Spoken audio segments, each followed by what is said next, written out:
नमस्कार दोस्तों, पहाड़ी फैक्टर चैनल में आप सभी का स्वागत है। मैं आशा करता हूं आप सब सुखी होंगे, स्वस्थ होंगे। मैंने इससे पहले कुछ सीरीज में कुछ वीडियोस बनाई हैं, जो मैंने आपको बताया कि एक हमारे भाई थे जिन्होंने आत्महत्या कर ली। उनकी पत्नी ने उनके ऊपर झूठा इल्जाम लगाया था। तो उन्हीं उसी सीरीज में मैंने आगे कुछ वीडियोस बनाई हैं और इसी सीरीज की एक और वीडियो है जिसमें आज मैं बात करने वाला हूँ कि ये जो लीगल सिस्टम है ये गलत है। इस लीगल सिस्टम को चेंज करना बहुत ज्यादा जरूरी है और जो शादियां हैं ये लीगल मैटर नहीं होना चाहिए, ये बहुत ज्यादा जरूरी है। तो आइए शुरू करते हैं। देखिए, जो हमारा लॉ है ना, अभी जितने भी लॉज बने हुए हैं, चाहे वो एंटी डाउरी लॉ हो, चाहे वो 498A हो, चाहे वो डोमेस्टिक वायलेंस हो एक्ट हो, चाहे वो 34 सेक्शन हो, ये जितने भी लॉज बने हुए हैं ये वन साइडेड हैं, ये एक तरफा हैं और इसमें महिलाओं के प्रति जो है लॉ पूरी तरह से झुका हुआ है।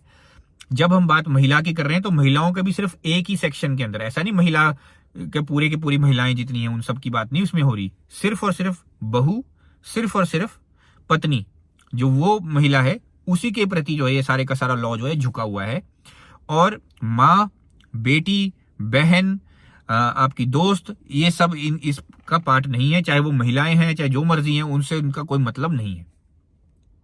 तो ये जो वन साइडेड लॉ है ये क्यों बनाया गया? ये इसलिए बनाया गया क्योंकि कहा यह जाता था कि हमारे समाज के अंदर एक कुरीति चलती थी। उस कुरीति में ऐसा होता था कि जो पति पक्ष वाले थे वो पत्नी पक्ष को बहुत ज्यादा टॉर्चर करते थे, उनसे दहेज मांगते थे, उनको डराते थे, धमकाते थे, नौकरों की तरह ट्रीट करते थे, जिसकी वजह से जो है वन साइडेड लॉ बना दिया गया। लेकिन अगर सरकार ये चाहती थी कि इस कुरीति को समाज से मिटाया जाए तो उसको मिटाने के लिए लॉ को एक तरफा बनाने की जरूरत नहीं थी। उन्होंने क्या किया, जब लॉ को एक तरफा बनाया तो महिलाओं को ज्यादा ताकत दे दी। जो जिसमें महिला की अभी बात कर रहा हूं वो सिर्फ और सिर्फ बहू है, सिर्फ और सिर्फ पत्नी है और कोई महिला नहीं है इसमें शामिल। ध्यान से सुनिएगा मेरी बात। तो क्या किया, पत्नी पक्ष को ज्यादा ताकत दे दी इन लॉज ने। अब ज्यादा ताकत अगर आप किसी एक पक्ष को दे दोगे तो वो दूसरे पक्ष को तो दबाने का ही काम करेगा ना, और वो ही हुआ। यहां पर जो मजबूर औरतें थी, जो मजबूर थी, ऐसी लेडीज, जो मजबूर महिलाएं थी जिनके साथ वाकई में ये सब कुछ हो रहा है आज भी, उनका कोई फायदा नहीं हो रहा, उनको कोई सहायता प्रोवाइड नहीं हो रही, उनकी कोई मदद नहीं हो रही इन लॉज के जरिए, क्योंकि इसमें भ्रष्टाचार मिल गया, क्योंकि इसमें एक्सटॉर्शन शामिल हो गया, क्योंकि इसमें चाहे बड़े बड़े नेता हों, चाहे बड़े बड़े पुलिस वाले हों, चाहे बड़े बड़े वकील हों, चाहे बड़े बड़े जजेस हों, जो भ्रष्ट हैं मैं उनकी बात कर रहा हूं, जो भ्रष्ट नहीं है उनकी बात नहीं कर रहा हूं, जो भ्रष्ट हैं मैं उन्हीं की बात कर रहा हूं। तो उन सब ने जो है फायदा उठाया इन सब लॉस से, महिलाओं को जबरदस्ती प्रमोट किया कि वो झूठे इल्जाम लगाएं, झूठे केसेस करें, ताकि वो ज्यादा से ज्यादा पैसा जो है पति पक्ष से हासिल कर सकें और उस पैसे से फिर ये जो सब लोग जिनकी मैंने अभी बात करी, ये सब भ्रष्ट लोग जो है वो अपना पेट भर सकें। और उस लालच के जरिए इन चीजों का जो है फिर मिसयूज हुआ। तो ये जो लॉ है इसको वन साइडेड बना करके इसको एज इट इज रखा गया, इसमें कोई अमेंडमेंट भी नहीं की गई। क्यों? क्योंकि भ्रष्टाचारी लोग ज्यादा हैं हमारे समाज के अंदर और भ्रष्ट लोगों को तो मजा आ रहा है इन चीजों में, उनका तो कुछ जा नहीं रहा। और जो महिलाएं हैं, जो मूर्ख महिलाएं, जिनको ये लगता है कि हम पैसा खा करके ना जाने क्या बन जाएंगी, उनको ये समझ में ही नहीं आ रहा कि आज तो तुम पैसा खा लोगी, आज तो हो सकता है तुम्हारे आगे पीछे कुछ और लोग भी दौड़ रहे होंगे, हो सकता है तुम्हारे शरीर के पीछे लोग दौड़ रहे हो, लेकिन जब तुम बूढ़ी हो जाओगी, जब तुम अपने उस एज में पहुंच जाओगी जब तुम्हें किसी सहारे की जरूरत होगी, तब तुम्हारे सामने कोई खड़ा नहीं होगा। और वो जो पैसा तुमने खाया होगा वो भी ज्यादा दिन नहीं टिकेगा, वो कोई बहुत ज्यादा दिन टिकता नहीं है पैसा। किसी से छीना हुआ पैसा कभी नहीं टिकता। खुद से कमाओगे, खुद से मेहनत करोगे तो वो पैसा आपका सारी उम्र आपका साथ देगा। लेकिन वही पैसा अगर आप छीन करके किसी से लोगे, किसी को बर्बाद करके लोगे, किसी को दुख पहुंचा करके लोगे, तो वो ज्यादा दिन नहीं टिकता। ये सच्चाई है। ये भ्रष्ट लोगों को भी चाहे ऐसा जितना मर्जी लगे कि वो मौज कर रहे हैं, वो सारी मौज निकल जाती है बाद में। खैर, फिर डिस्कशन की तरफ आता हूं। तो ये जो पूरे का पूरा जो लीगल सिस्टम है ये फेलियर है क्योंकि ये वन साइडेड है। अब इस लीगल सिस्टम को ठीक करने के लिए सिर्फ और सिर्फ इसमें अगर एक एडिशन हो जाती, और वो एडिशन ये थी कि अगर किसी भी स्टेज पर यह पता चले कि महिला गलत कर रही है, किसी भी स्टेज पर यह पता चले कि महिला ने झूठा इल्जाम लगाया है, तो उसी समय उस महिला को उम्र कैद की सजा हो या उस महिला को फांसी की सजा हो। अगर ये अमेंडमेंट सभी लॉज के अंदर ऐड कर दी जाए, इतनी सी एक लाइन अगर सभी लॉज के अंदर ऐड कर दी जाए, तो आपको मैं यकीन दिलाता हूं कि 90% से ज्यादा जो केसेस जो आज की डेट में आप देखते होंगे कि ये लड़ाई झगड़े के केसेस आते हैं ना, जिसमें पति पत्नी की लड़ाई के केसेस आ रहे हैं, झूठे इल्जाम जो आ रहे हैं, उसमें 90% से ज्यादा जो केसेस है वो झूठे हैं। तो ये जो 90% से ज्यादा जो झूठे केसेस है ना, ये अपने आप बंद हो जाएंगे। कोर्ट कचहरियों का इसमें बहुत ज्यादा समय बचेगा, सरकारों का समय बहुत बचेगा। जो आपका जो हार्ड अर्न मनी है, जो आपका टैक्स पेयर जो अमाउंट है, जो पैसा खर्च हो रहा है कोर्ट कचहरियों को चलाने में, पुलिस को चलाने में, और ये जो वीमेन सेल, वीमेन कमीशन को चलाने में, पैसा तो आपका जा रहा है ना, आपकी जेब से जा रहा है। तो ये जो सारा पैसा आपकी जेब से जा रहा है, इस पैसे का मिसयूज जो है वो बंद हो जाएगा। इसका इस्तेमाल जो गलत तरीके से किया जा रहा है वो बंद हो जाएगा। तो हमारी ये आज समाज की जरूरत बन चुकी है कि हमारे समाज के अंदर ये चीज तो हमारे लीगल सिस्टम के अंदर, हमारे लॉ के अंदर होना चाहिए कि कोई भी जो गलती कर रहा है, कोई भी जो क्रिमिनल है, उसको सजा बराबर की दी जाए, सख्त से सख्त सजा दी जाए। अगर लड़का लड़की को तंग कर रहा है गलत तरीके से तो लड़के को सख्त सजा हो, लेकिन अगर लड़की गलत तरीके से तंग कर रही है लड़के को तो लड़की को सजा हो, ये भी जरूरी है। और यहां पर ये हमें समझना होगा कि कोई जेंडर अलग नहीं होता, कोई उम्र अलग नहीं होती। क्राइम करने की ना तो कोई उम्र है, क्राइम करने की ना ही कोई जेंडर है, क्राइम करने की ना ही कोई जगह है। क्राइम सिर्फ क्राइम है। और अगर क्राइम को कमिट किया जा रहा है, चाहे वो औरत कर रही है, चाहे वो मर्द कर रहा है, दोनों में से जो भी कर रहे हैं ये क्राइम को कमिट, उनको सजा बराबर मिलनी चाहिए। और हम हमेशा ये सुनते हैं ना, आपने भी सुना होगा, आपने देखा होगा, बहुत वीडियोस बनती हैं कि माँ ऐसी होती है, माँ ये होती है, माँ वो होती है, माँ बच्चों के प्रति बहुत ज्यादा समर्पित होती है, माँ बहुत ज्यादा प्रेम करती है बच्चों से, सब कुछ माँ माँ माँ माँ हम करते रहते हैं, हर चीज महिला के ऊपर डाल देते हैं। ये बहुत बड़ी बुरी बात है, बहुत गलत बात है।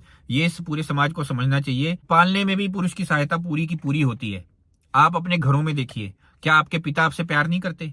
क्या आपके पिता जो है वो अपना दुख दर्द छोड़ करके अपने बच्चों के प्रति हमेशा समर्पित नहीं रहते? क्या पिता जो होता है वो अपने ऊपर खर्चे करता है, अपने बच्चों के ऊपर, अपने परिवार के ऊपर खर्चे नहीं करता? हमेशा देखेंगे अगर आप ध्यान से, तो आपका जो पिताजी है ना, वो आपको सबसे ज्यादा प्रेम करेंगे। मैं महिलाओं से कह रहा हूं ये बात। महिलाएं देखें अपने घरों में, उनके पिता उनको उनकी माँ से भी ज्यादा प्यार करते होंगे। उनके जो पिता होंगे वो उनकी माँ से ज्यादा वो अपने बच्चे की सेवा करते होंगे, ज्यादा सेवा करते होंगे, आपके आगे पीछे दौड़ते होंगे, आपकी हर इच्छा को पूरी करने की कोशिश करते होंगे। चाहे अपने लिए वो 2 वक्त की रोटी भी ना कमा पाए, लेकिन अपनी बेटी को वो सब कुछ देने की कोशिश करते हैं। ऐसे होते हैं पिता। और ना सिर्फ बेटी को, अपने सभी बच्चों को वो बराबर देने की कोशिश करते हैं। ऐसे होते हैं पुरुष। वो अपनी बीवी को, अपनी पत्नी को अच्छे तरीके से रखने की कोशिश करते हैं, हमेशा उसको प्यार देने की कोशिश करते हैं, उसका सपोर्ट बनने की कोशिश करते हैं। अगर पत्नी को कहीं जरूरत हो तो वहां खड़े होने की कोशिश करते हैं। अगर किसी पत्नी को नौकरी करनी है, उसको नहीं लग रही हो, तो वहां पर उसके जो पति है वो वहां पे खड़ा हो जाता है कि यार मैं कोशिश करता हूं तेरे लिए। अगर वो फिर भी नहीं बात बनती है तो वो उसको बिजनेस तक खोल के देने को तैयार हो जाते हैं, दुकान तक खोलने के देने को तैयार हो जाते हैं। दिन रात मेहनत करेंगे उसके लिए, पैसा जोड़ते रहेंगे। और ऐसे व्यक्ति को आप जो है क्या समझते हो कि मूर्ख है वो? उसको समाज का हिस्सा नहीं समझते आप? लीगल सिस्टम में उसकी प्रोटेक्शन नहीं होनी चाहिए? क्या लॉ के अंदर उसकी कोई जगह नहीं होनी चाहिए? तो पुरुष को इस लीगल सिस्टम से बाहर क्यों रखा गया है? पुरुष को इन लॉ से बाहर क्यों रखा गया है? बहुत ज्यादा जरूरत है हमारे समाज के अंदर कि अगर वीमेन कमीशन है तो मैन कमीशन भी हो। अगर महिलाओं के लिए कोई सेल बनाया गया है तो पुरुष के लिए भी सेल बनाया जाए। अगर प्रोटेक्शन महिला की हो रही है तो पुरुष की भी प्रोटेक्शन हो। और ये सब कैसे होगा दोस्तों? जब तक हम अपनी सरकारों के ऊपर दबाव नहीं डालेंगे, जब तक हम अपने नेताओं के ऊपर दबाव नहीं डालेंगे, ये कभी भी नहीं होने वाला। क्योंकि नेता को क्या दिखता है ना, नेता को दिखता है सिर्फ और सिर्फ वोट। नेता को कोई मतलब नहीं है कि गलत है कि सही है, कोई मतलब नहीं है। नेता को दिखेगा सिर्फ और सिर्फ वोट। अगर कोई चीज समाज में बहुत ज्यादा उछल जाएगी, अगर कोई चीज समाज में बहुत ज्यादा बड़े रूप में दिखाई जाएगी, चाहे मीडिया उसको बड़े बड़े रूपों में दिखाएगा, अगर किसी महिला के साथ गलत होगा उसको बड़े तरीके से दिखाया जाएगा, बड़ा बना करके दिखाया जाएगा, एक बड़ी प्रोटेस्ट के रूप में दिखाया जाएगा, तो नेताओं को उसमें अपना बेनिफिट नजर आता है। नेताओं को लगता है कि भाई ये जो मुहिम चल रही है, ये जो पूरे का पूरा जो जुलूस निकल रहा है, इस जुलूस में मुझे शामिल होना है, क्योंकि अगर मैं इस जुलूस में शामिल हो जाऊंगा तो जितने लोग इस जुलूस में दौड़ लगा रहे हैं, जितने लोग इसमें चल रहे हैं, वो सब मेरा साथ देंगे, सब मुझे वोट दे देंगे। तो वो उस लालच में उस जुलूस के पीछे पीछे दौड़ना शुरू कर देता है। क्योंकि हम महिलाओं के जुलूस को तो बहुत बड़े तरीके से निकालते हैं, कैंडल मार्च करेंगे, प्रोटेस्ट करेंगे, शोर मचाएंगे, मीडिया में उसको दिखाया जाएगा, बड़ी बड़ी डिबेट्स उसमें होंगी, पूरे का पूरा भारत का देश, मैं कहता हूं पूरा देश इकट्ठा हो जाएगा। जब कोई महिलाओं के साथ कुछ चीज गलत हुई हो तो पूरा देश इकट्ठा हो जाएगा। तो फिर नेताओं को क्या नजर आएगा? नेताओं को उसमें फायदा नजर आएगा। नेता सोचेगा ठीक है, इस मुहिम का हिस्सा बनता हूं, औरतों की तरफदारी करते हैं, औरतों के प्रति जो है ज्यादा लॉ को जो है वन साइडेड बना दो, तो बहुत ज्यादा प्रॉफिट मिलेगा, बहुत ज्यादा जो है पैसा तो कमाने का मौका मिलेगा ही मिलेगा, क्योंकि भ्रष्टाचार करेंगे हम। लेकिन उसके साथ साथ हमें वोट भी बहुत सारे मिल जाएंगे, इमोशनल वोट बहुत ज्यादा मिलेगा, महिलाओं का वोट तो मिलेगा ही मिलेगा, लेकिन उसके साथ साथ जो ऐसे पुरुषों का भी हमारे को वोट मिल जाएगा जो इमोशनल है, जो महिलाओं का साथ दे रहे हैं। लेकिन जब किसी पुरुष के साथ गलत होगा तो ना तो उसे दिखाया जाएगा मीडिया में, ना उसकी कोई कवरेज होगी, ना उसकी कोई मीडिया रिपोर्ट होगी, ना उसके ऊपर कोई प्रोटेस्ट होगा, ना कोई कैंडल मार्च होगा, कुछ होगा ही नहीं। थोड़े दिन आप शोर मचा लोगे, उसके बाद कुछ भी नहीं होगा। है जिस भाई ने जान दी है अपनी, उसकी जान की क्या कीमत है आज? आपसे मैं आज से 5 दिन बाद पूछूंगा ना, आपको उनका नाम भी याद नहीं रहेगा। और ये सब चीजें क्यों हो गई? क्योंकि उन्होंने अपनी वीडियो रिकॉर्ड कर दी। अगर वो अपनी वीडियो रिकॉर्ड ना करते तो आप में से कितने ऐसे लोग थे जो जाकर के पूछ रहे थे कि पुरुषों के साथ गलत हो रहा है कि नहीं हो रहा है? क्योंकि पुरुषों के साथ गलत तो कई सालों से हो रहा है, कई दशकों से पुरुषों के साथ गलत हो रहा है। लेकिन आप में से कितने ऐसे लोग थे जिन्होंने प्रोटेस्ट किया हो? कितने ऐसे लोग थे जिन्होंने अपने सोशल मीडिया पे अपने हैंडल्स पे ये सब चीजें चलाई हो? कितने ऐसे लोग थे? आज तो आप सब कुछ कर रहे हो, शोर मचा रहे हो। क्यों? क्योंकि सब भेड़ चाल है। सब मिल करके अब शोर मचाना शुरू हो गए हैं। थोड़े दिन शोर मचाओगे आप, उसके बाद भूल जाओगे। लेकिन आप में से कितने ऐसे लोग हैं जो सीरियसली ये चाहते हैं कि ये चीजें चेंज हो? मैं अपने चैनल में 2018 से इसके खिलाफ लड़ रहा हूं। क्या किसी ने मेरे चैनल पे वो वीडियो भी देखी? आज तक नहीं देखी। आप जा करके देखो, आपको समझ में आएगी मैंने क्या क्या वीडियोस बनाई हुई थी। किसी ने नहीं देखी। किसी को अपना समाज इंप्रूव नहीं करना, बस सोशल मीडिया पे शोर मचा है तो भेड़ चाल करनी है, सबको वो करना है। क्यों? क्योंकि थोड़े से आपको भी लालच है, थोड़े फॉलोअर बन जाएंगे, थोड़े से आपको जो है व्यूज ज्यादा मिल जाएंगे, उससे हो सकता है आपको पैसा मिलता हो। तो उस लालच में आप अपना लालच देख रहे हो। नेता जो है वो वोट का लालच देख रहे हैं, मैंने जैसे आपको कहा। और बाकी जितने भ्रष्ट लोग हैं, चाहे वो भ्रष्ट पुलिस वाले हैं, भ्रष्ट चाहे वो वकील हैं, चाहे फिर वो भ्रष्ट जज हैं, वो अपना पैसा देख रहे हैं चीजों में, इसलिए कुछ बदलाव आ ही नहीं रहा। लेकिन जब पुरुष के साथ कोई चीज गलत होती है, जब कोई इसके खिलाफ आवाज ही नहीं उठाएगा, जब इसके खिलाफ बड़े बड़े प्रोटेस्ट ही नहीं होंगे, जब ये बड़ा मुद्दा नहीं बनेगा, तो नेता का ध्यान इसकी तरफ जाएगा ही नहीं। नेता को कोई मतलब ही नहीं, क्योंकि नेता खुद पावरफुल है। अगर उसके साथ ऐसा कुछ होगा तो वो तो पैसे वैसे दे करके निकल जाएगा बड़े आराम से। जो पावरफुल लोग हैं, जो अमीर लोग हैं, उन्हें फर्क नहीं पड़ता। जो मिडिल क्लास है, जो लोअर मिडिल क्लास है, जो गरीब तबका है, उसको सबसे ज्यादा फर्क पड़ता है। और उसको कोई इंसान समझता ही नहीं। उसको सिर्फ और सिर्फ वोट से ज्यादा उसकी औकात ही नहीं है। यही सच्चाई बता रहा हूं मैं आपको। और यही तो सच्चाई है दोस्तों, कि हम लोग भी सुधरना नहीं चाहते। हम लोग भी सही व्यक्ति को नेता नहीं बनाते। हम किसी पढ़े लिखे को नेता नहीं बनाते। हम ऐसे व्यक्ति को नेता नहीं बनाते जिसके पास कोई अच्छी डिग्री हो, किसी अच्छी जगह से पढ़ा लिखा हो, कुछ उसके पास कुछ एक्सपीरियंस हो, चाहे इंडस्ट्री का हो, चाहे किसी भी जगह का एक्सपीरियंस हो, कुछ थोड़ा बहुत उसके पास एक्सपीरियंस हो 10-12 साल का, कुछ वो मुद्दे जानता हो, सही मुद्दों की तरफ उसको पता हो कि क्या बात करनी है, क्या हमें चेंज चाहिए, कुछ उसको मालूम हो, कुछ उसके पास प्लान हो। ऐसे व्यक्ति को तो हम नेता बनाते नहीं। हम भी मुंह उठा करके किसी को भी नेता बना देते हैं, कभी धर्म के आधार पर, कभी जाति के आधार पर, कभी कोई पार्टी बड़ी है तो उस पार्टी के आधार पर, कभी कोई हमें व्यक्ति को ज्यादा एडवर्टीजमेंट दिखा दी है, ज्यादा सोशल मीडिया पे उसकी तारीफ कर दी है तो उसको वोट दे देंगे, कभी कुछ करेंगे, करते चले जाएंगे, लेकिन अपना दिमाग तो इस्तेमाल नहीं करेंगे। और ये सच्चाई है। कल को अगर मैं भी खड़ा हो जाऊं इलेक्शन में तो आप मेरे को भी इसी तरह से आप बिहेव करोगे। आप यही बोलोगे, ओ छोड़ो यार, नया व्यक्ति है, इसको क्या वोट देना। बड़ी किसी पॉलिटिकल पार्टी को वोट देते हैं। आप भी तो जो है फिर मूर्खता करते हैं ना। जब मूर्खता करोगे तो मूर्ख ही आपको रिजल्ट मिलेगा, और क्या मिलेगा। इसीलिए तो फिर ये जो लॉ कौन बनाता है, लॉ कौन बनाते हैं? ये राजनेता लोग ही तो बैठ करके लॉ बनाते हैं। जितने नेता आप बैठाते हो अपने पार्लियामेंट के अंदर, यही तो बैठ करके बनाते हैं ना फिर लॉ। तो जब किसी पढ़े लिखे को आप बनाओगे ही नहीं, किसी ढंग के व्यक्ति को नेता ही नहीं बनाओगे, तो ढंग की बात कैसे करेगा आपके लिए। और जितने भी लड़के हैं, मैं सभी लड़कों से हाथ जोड़ करके ये उम्मीद कर रहा हूँ, प्रार्थना कर रहा हूँ, सब इकट्ठे हो जाओ। आपको जरूरत है मैन कमीशन की। आपके साथ बहुत गलत हो रहा है।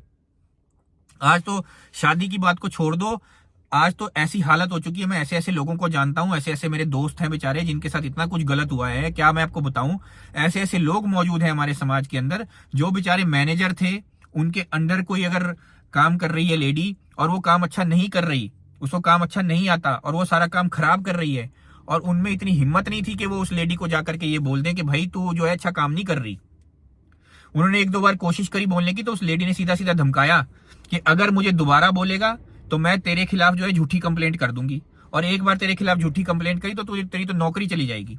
वो उस डर से जो है वो अपने से जूनियर लेडीज को वो बोल नहीं पाते हैं। आप सोच करके देखिए हमारा समाज कहां जा रहा है। ऐसे ऐसे मेरे दोस्त हैं। एक मेरा दोस्त था, उसको एक लड़की थी जिसको जो मन ही मन उसको प्यार करने लगी। ठीक है, मेरा जो दोस्त था वो किसी जगह नौकरी करता था, उस कंपनी में एक लड़की थी जो मन ही मन उसको प्यार करने लगी। अब सोच करके देखिए, कभी जिंदगी में उसकी उस लड़की के साथ बात नहीं हुई, कभी भी नहीं हुई, बस उसको मन में वो पसंद आ गया कि मुझे ये लड़का पसंद है।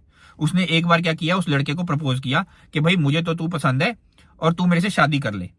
अब उस लड़के ने बोला कि नहीं भाई, मैं शादी तेरे से नहीं कर सकता। ठीक है, तूने मुझे प्रपोज किया, कोई बात नहीं, सॉरी, लेकिन मैं तेरे से शादी नहीं कर सकता। मेरी तो मेरे मम्मी पापा जो है वो अपने आप डिसाइड करेंगे, शादी वो करेंगे मेरी, और मेरी तेरे साथ कभी बात नहीं हुई, तू मेरी कोई दोस्त नहीं है, तो मैं तेरे को जानता भी नहीं हूं, ना मेरी कोई तेरे साथ कोई जान पहचान है, तो मुझे तेरे साथ शादी नहीं करनी। उस लड़की ने इस बात को अपने दिल में ऐसे बिठाया कि भाई इसकी हिम्मत कैसे हो गई मुझे ना करने की, और उसने उसके ऊपर झूठा रेप का केस कर दिया। सोचने वाली बात है, झूठा रेप केस कर दिया। अब झूठा रेप केस हुआ तो उस व्यक्ति की तो पूरी जिंदगी बर्बाद हो गई। 3 साल उस व्यक्ति ने लड़ाई लड़ी है के कोर्ट कचहरी में, 3 साल तक, जिसमें उसको जेल भी हुई है, जबरदस्ती की जेल। जब तक उसकी बेल नहीं हो पाई तब तक वो बेचारा अंदर रहा, फिर बेल हुई, वो बाहर आया, बाद में मेडिकल जांच हुई, ये बहुत सारी चीजें हुई, बाद में पता चला कि रेप कभी हुआ ही नहीं उस लड़की का, और उस लड़की ने उस व्यक्ति का जीवन बर्बाद करके रख दिया। किस लिए? क्योंकि उस लड़की को ये लगा कि इसने मुझे ना कैसे कर दी, इसने मेरे कहने को उसने हाँ क्यों नहीं करी, मेरे कहने पे इसने मेरे साथ शादी क्यों नहीं करी। इस तरह के लोग भी हमारे समाज में मौजूद हैं। तो आप क्या सोच रहे हैं? इसलिए मैं बोलता हूं कि जितने भी ये आदमी लोग हैं, इकट्ठा हो जाओ, अपने आप को एक बड़े वोट बैंक के जरिए दिखाओ इन बड़े बड़े नेताओं को। उनको लगना चाहिए कि आपका एक वोट बैंक है, और ये आपको इस तरीके से दिखाना है कि आप एक बहुत बड़ा वोट बैंक हो। अगर वो आपकी डिमांड्स को नहीं मानते तो आप फिर उनको वोट नहीं दोगे। इस तरीके से जब तक आप नहीं दिखाओगे ना, तो इन नेताओं को कोई फर्क नहीं पड़ने वाला, और जब तक नेताओं को फर्क नहीं पड़ने वाला तब तक इसमें कोई बदलाव भी नहीं आने वाला। और मैं लेडीज से भी कहता हूं, महिलाओं से भी कहता हूं, जो सच्ची हैं, जो अच्छी हैं, उनको इस मुहिम का पार्ट बनना चाहिए। उनको बोलना चाहिए कि नहीं, आदमियों के साथ गलत ना हो। उनको ये बोलना चाहिए कि आदमियों के लिए भी लॉज बनाओ। उनको ये बोलना चाहिए कि हमें विमेन कमीशन की जरूरत नहीं है, हमें विमेन सेल की जरूरत नहीं है, सब कुछ को बराबर कर दिया जाए समाज के अंदर। ये उन महिलाओं की भी डिमांड होनी चाहिए, क्योंकि अगर वो महिलाएं, वो सच्ची महिलाएं भी अगर ये डिमांड करेंगी, तभी जो है उनको भी बराबरी का हक मिलेगा, नहीं तो उनको भी बराबरी का हक नहीं मिलने वाला है। फिर ऐसा ही होगा, कभी किसी समय पर किसी एक जेंडर को ज्यादा ताकत मिल जाएगी, फिर जब वो ज्यादा, जो वो वाला जेंडर है वो दूसरे जेंडर को जब दबाता रहेगा, बुरे तरीके से उसको दबा देगा, तो फिर एक समय आएगा जब दूसरे जेंडर को फिर दोबारा से ज्यादा ताकत मिल जाएगी, तो फिर वो जो है पहले जेंडर को दबाना शुरू कर देगा। यानी कि महिला पुरुष को दबाती रहेगी, और जब पुरुष को मौका मिलेगा तो वो महिला को दबाता रहेगा। ये चीज याद रखना, हमारे समाज में फिर ऐसा ही होगा जब तक आप इसको बराबर नहीं कर देते। तो आपको इसको बराबर करना है, बराबर की डिमांड करनी है, और उन महिलाओं को करनी चाहिए ये बराबर की डिमांड। क्योंकि आज जो है वो पुरुष डर रहे हैं महिलाओं से, वो उनको डर लग रहा है, वो ना तो किसी महिला को दोस्त बनाएंगे, ना ही किसी महिला के साथ शादी करना चाहेंगे, ना ही फ्यूचर में वो किसी महिला को ट्रस्ट करेंगे। और जब आप ट्रस्ट का इशू आने लग जाएगा ना, तो आप देखेंगे समाज में फिर महिलाओं को कोई पूछने वाला नहीं होगा, कोई महिला की फिर तो मदद नहीं करने वाला। हो सकता है महिला के साथ गलत हो रहा हो, सच्ची में गलत हो रहा हो, सच्चाई में कुछ उसके साथ बुरा हो रहा हो, तो उस समय पर पुरुष जो है फिर कोई मदद नहीं करने वाला। पुरुष बोलेगा फिर अपने आप भुगत भाई, मुझे क्या लेना देना। पुरुष भी ये सोचेगा कि क्या पता इसके साथ सच में हो रहा है, कि क्या पता ये झूठ बोल रही है। आप समझ रहे हैं ना मेरी बात? तो माइंडसेट जो है वो सोसाइटी का बदल जाएगा, और अगर ऐसा माइंडसेट बदल गया तो वो महिलाओं के लिए गलत होगा, पुरुष के लिए इतना गलत नहीं होगा, महिला के लिए ज्यादा गलत होगा। क्योंकि पुरुषों का क्या है, पुरुष तो ऑलरेडी प्रताड़ित हो ही रहा है, पुरुष को पता है कि प्रताड़ित हो रहा है वो, उसको मालूम है कि उसके लॉ जो है उसको सपोर्ट ही नहीं करता, उसको पता है उसको धक्के खाने पड़ रहे हैं, तो वो पहले से प्रिपेयर हो जाएगा। पुरुष भी फिर पक्का हो जाएगा, अपना मन पक्का कर लेगा। और जब जिस दिन पुरुष ने मन पक्का कर लिया, मेरी बात को ध्यान से समझ लो कि महिलाओं आपको दिक्कत आने वाली है, क्योंकि आपको फिर जॉब में भी सही अपॉर्चुनिटीज नहीं मिलेंगी। अगर कोई बड़ा मैनेजर, रिक्रूटमेंट में कोई बड़ा मैनेजर पुरुष है, तो वो महिला को रिक्रूट ही नहीं करेगा, वो बोलेगा मुझे रिक्रूट ही नहीं करनी महिला, मुझे अपनी टीम में कोई महिला चाहिए ही नहीं। क्या पता ये महिला जो है मेरे पे झूठा इल्जाम लगा दे, तो उससे अच्छा है मैं कोई महिला रिक्रूट ही ना करूं। इस तरह की सोच जो है फिर समाज में होने लग जाएगी, और फिर महिलाओं को भी दिमाग में ये चीज आने लग जाएगी कि हम पुरुष के साथ हमारी नहीं बनती, हम नहीं पुरुष के साथ रहने वाले। तो क्या आप अपने समाज को महिला और पुरुष में बांटना चाहते हो? आप चाहते हो कि वो अलग अलग समाज बन जाए, अलग अलग देश बन जाए, पुरुषों का देश अलग, महिलाओं का देश अलग, ऐसा चाहते हो आप? तो अगर आप ये चाहते हो, अगर आपकी ये डिमांड है, तो भाई मैं आपको बोलता हूं, अब आपको जितना मर्जी बुरा लगे, जितना मर्जी कड़वा लगे, आपका देश उन्नति फिर नहीं करने वाला। अगर आप इस तरीके से अपने समाज को बांटने वाले हो, आपका समाज उन्नति नहीं करने वाला। आपको बराबर करना पड़ेगा, लॉ को इक्वेट करना पड़ेगा, एक तरफा लॉ उसको जो है उसको रोकना पड़ेगा, तभी आपका समाज उन्नति करेगा, तभी हमारा देश उन्नति करेगा। मुझे सुनने के लिए धन्यवाद। आपका दिन शुभ हो।